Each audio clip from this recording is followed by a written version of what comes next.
Hybrid brooms are spectacular shrubs for growing in a sunny, open, well-drained site. They're plants that have been developed from species that grow high up in mountainous, rocky, thin areas. And they're plants that really do not want rich, fertile ground. So if you've got a site somewhere that's got lots of light, rocky, gravelly soil and it's in an open, sunny position, then these are the plants that you'll probably want to take a close look at.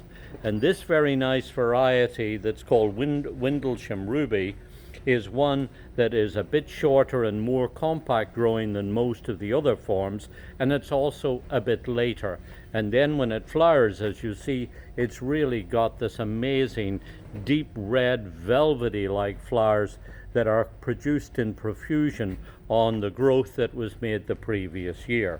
Now, to grow these, it's very important that after they finish flowering that you go in with a pair of pruning shears and you cut them back about 2/3 of the growth. It sounds fairly ruthless, but when you look at these shoots, you'll see that all of these shoots that carry the flowers are shoots that were made last year. So by pruning them down hard, you'll stimulate lots of young fresh growth, and that will encourage then of course lots of flowers next year.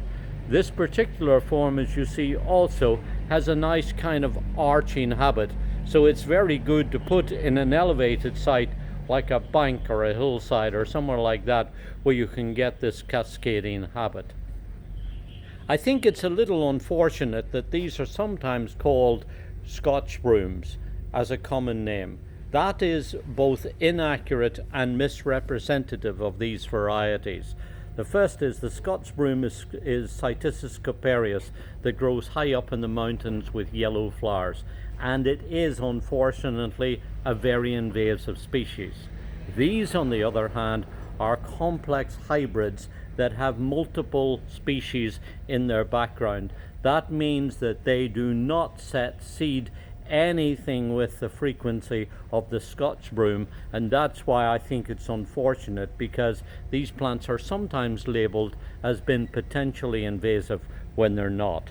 So you can grow a plant like this and have it get about 5 foot high, produce lots of flowers in the early summer that will be fragrant, that will be delightful for pollinating insects, that you can cut and bring indoors for cut flower arrangements, and you can really enjoy in a sunny, well-drained site.